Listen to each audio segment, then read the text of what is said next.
It's a huge part of my life and I don't share it much on this channel, and I want to start doing that for you.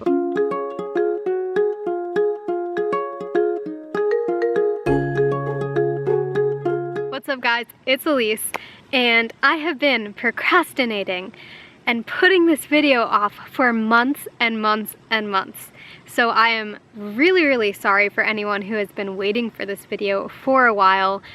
I have just been slightly insecure that it's not going to meet my expectations. I really wanted to incorporate footage in here of me lifting certain lifts for weightlifting. But anyway, today I'm going to be giving you some of my top tips for beginners for getting into weightlifting. So I have a little list on my phone just to keep me on track. And I do plan to start more of a weightlifting series and just share more information, share specifically what exercises I'm doing, what my workout plan looks like, and where you can get started as a beginner, what lifts are really important, determining what you want to be lifting for your specific body physique that you're like, everything. I'm just going to share a lot of information with you in the future. I've got a lot of video topics planned out.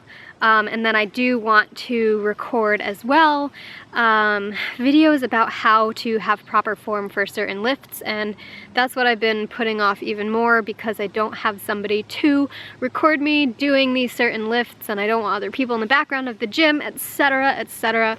I'm just making excuses. So I decided to sit down today and actually do this, okay? Let's jump right into it. I'm going to be sharing 7 tips with you today. 7 tips on how to get started with weightlifting if you have never done it before, okay? So, tip number 1 is to be confident, not cowardly, okay? You have to have faith in yourself and know that everybody is a beginner at something, okay? I am a beginner at yoga. I'm a beginner at acro yoga. I'm a beginner at so many different things, and other people are masters at them. They've been doing it for years and years and years.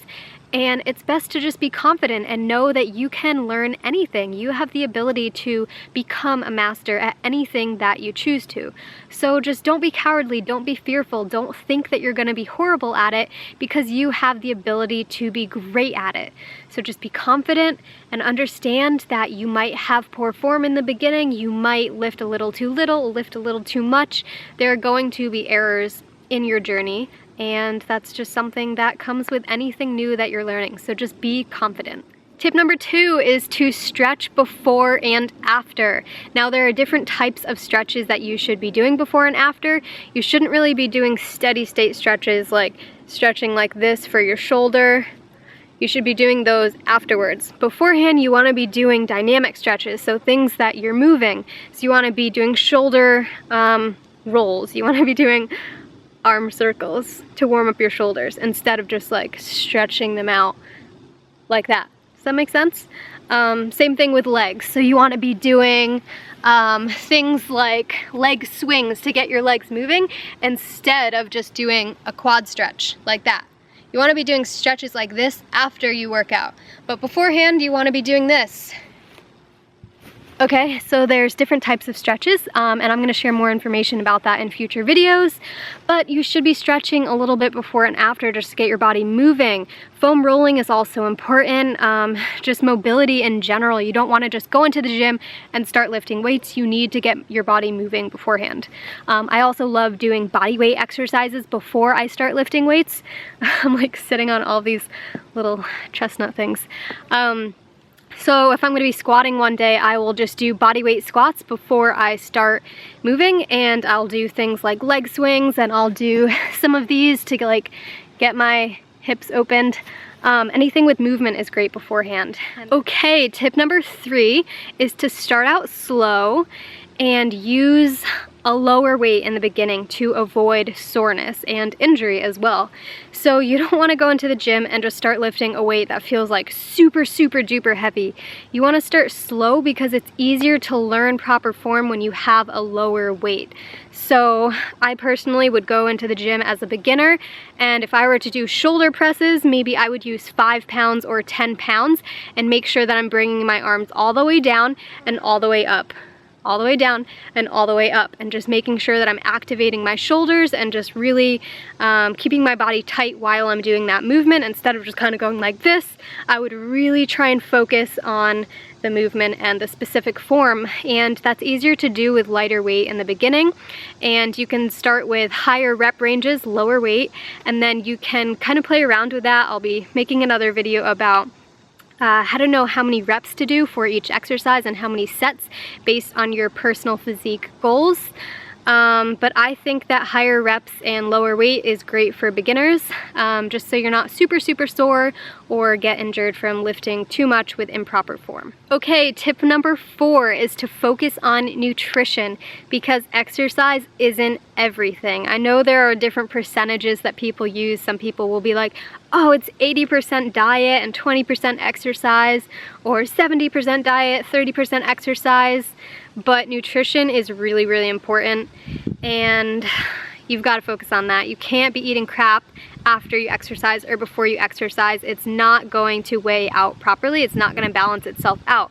So you need to be focusing on your nutrition as well as weightlifting and the exercises that you're doing. Also, eating healthy allows you to recover quicker. So if you're eating a plant-based diet, you're going to recover from your exercises much quicker than if you were eating McDonald's cheeseburgers or some type of processed, very acidic food. The more alkaline your diet is, the healthier you're going to be, the more weight you're going to be able to lift, the better your recovery will be, the better your energy will be, the better your focus will be. So focus on nutrition is tip number 4. Okay, tip number 5 is accountability. You need to hold yourself accountable. And if you don't feel like you can totally hold yourself accountable and be dedicated to go to the gym on a regular basis and be consistent, then perhaps getting a workout buddy would be best for you. And there's no problem with that at all. It's not like you're a failure if you can't do it on your own. Some people really love to work out with others. Some people like to work out on their own. I personally love to work out on my own. I feel like it's my little escape. Kind of puts me into a meditative state, and I just really love having that hour to myself almost on a daily basis to exercise. So I don't really use it as a social thing, but some people do. Some people prefer to have that motivation and accountability by other people. But either way, whichever route you're going to take, you need to be determined to be consistent. So if you know that you are not going to get up at 6 a.m. and go to the gym by yourself without anyone saying, let's do it, or anyone going with you, then find a friend who is interested in improving their own fitness and perhaps doing a similar workout to you. You can work out together, or you can just go to the gym together and do separate things. But having accountability is really awesome, so make sure you have that. Okay, tip number 6 is to stay hydrated. Staying hydrated is super important. This is also going to help you recover quicker. A great way to do this is to eat fruit. You don't have to chug tons of water every single day. If you don't want to, you can eat fruit, and that's a really easy way to stay hydrated, eating just fresh fruits and vegetables. So I personally have fruit for breakfast and lunch, and I have fruit and vegetables for dinner, and I don't really feel super dehydrated because of that fresh food that I'm eating. So the more cooked food or food with salt in it or other condiments that are put in the food, pretty much anything that's not a whole food, the more I eat of that, the more dehydrated I'm going to feel, and that does impact my workouts. I just don't feel good when I am exercising and I don't feel hydrated. It doesn't feel good at all. Staying hydrated is super important. So whether you're eating fresh fruits and vegetables, drinking water, coconut water, water infused with fruit, whatever it is, just make sure you're staying hydrated. Don't drink a Gatorade or any of that other crap like vitamin water.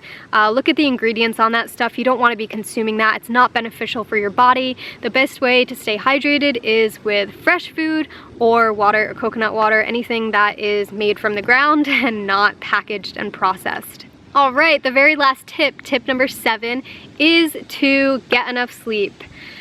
Make sure that you are well rested. Make sure that you're getting around 8 hours of sleep per night. If you're getting 5 hours of sleep and you're pushing yourself to get up early and go to the gym, or you're going to the gym late in the evening and not getting enough sleep, your body's not going to recover as quickly. You're going to be fatigued. You're not going to experience great results in the gym. The more well rested and more balanced your life is in general, the better your body is going to do when you're starting something new like this. Not only will you be recovering quicker and improving in the gym quicker and just feeling better once you have more sleep, but you will also be less likely to run into a dead end or a plateau or feel like you're burned out. If you are working really hard in the gym and you're not getting enough sleep, you could end up getting burnt out, and that means you'll have to take a break from the gym and let your body totally recover and then jump back into it. It's best if you can just take care of yourself in general, and there's so many other aspects of your life that you should be doing this with, like doing your best to stay stress-free, anxiety-free, all of that stuff. So make sure you're surrounding yourself with positive people, getting enough sleep, drinking enough water, getting out in nature, doing things that really make you feel good. Don't stay in an environment, in a relationship, whatever that is making you stressed, because all of those things are going to affect the way that your body functions in your exercise program. All right, so I'm just gonna review the tips really quickly for you. Tip number 1 is to be confident, not cowardly. Know that you can do this. It might be a little rocky in the beginning. You're gonna need to learn the proper form for each exercise, but you can get the hang of it, okay? I think a really great way to do this is to find somebody who has been weightlifting for a while, who's in your social circle, or perhaps somebody that you see at the gym that you think would help you out, and just have them show you around the machines that they use, the proper form that they use, and maybe even what their workout plan is. And that's kind of how I got into it. I followed my boyfriend around in the gym and did the same exact plan as him, got really comfortable with the movements, and ever since then I've branched out and started my own thing. I create my own workout programs, and that is how I got into it. I think that's the easiest way to do it, is to actually physically be there with somebody in the gym who knows the equipment, knows how to adjust the machines, adjust the squat rack, adjust everything in there, and choosing the proper weights and all of that stuff. I think it's great to start with somebody in person.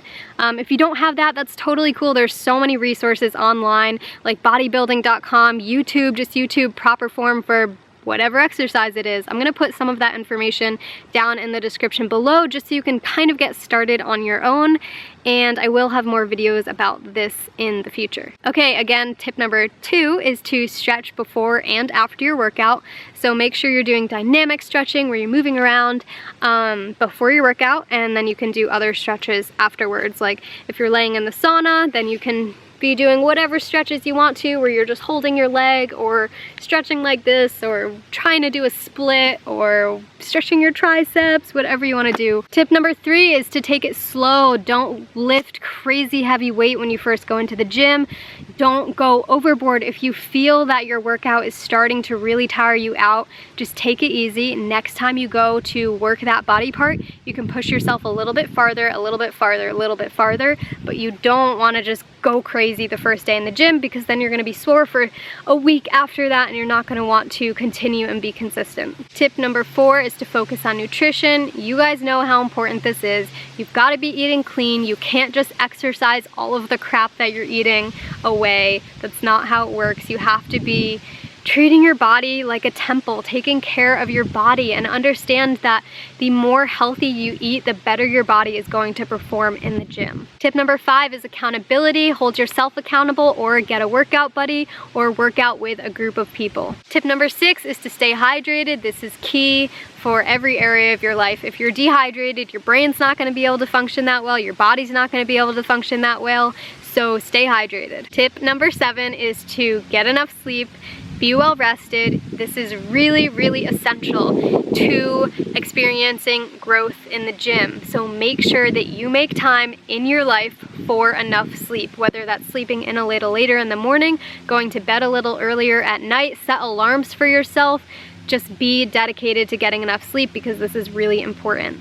Alright guys, those are all of the tips for beginners getting into weightlifting that I'm going to share with you today. And I hope that you enjoyed this video. I hope that you took notes, and I hope you're going to try and apply these things and jump into it. If you don't have a mentor who will help you in the gym right now, then check out the resources in the description below so you can check out proper form. And I will be sharing how to create your own workout routine for yourself. If you have any specific topics involving weightlifting, any specific questions that you're wondering about, please share those down in the comments below, because I have quite a few ideas, but I'm curious what specifically you're looking for, what you're most confused about, what you're most hesitant about. I would love to record more videos about this for you because it's something I'm really passionate about. It's a huge part of my life and I don't share it much on this channel, and I want to start doing that for you. So I guess that's it. If you like this video, give it a thumbs up. If you have not already subscribed to my channel, do that because I have loads of different things on this channel. And I also just released a 7-day motivational email series on my website, rawalignment.com. So you'll get an email every day with a short video giving you a tip on how to improve your life and stay motivated. If you're interested in that, it's totally free. You can sign up down below. And I guess that's it. Thank you for taking the time to watch this video. I will see you in the next one. Bye.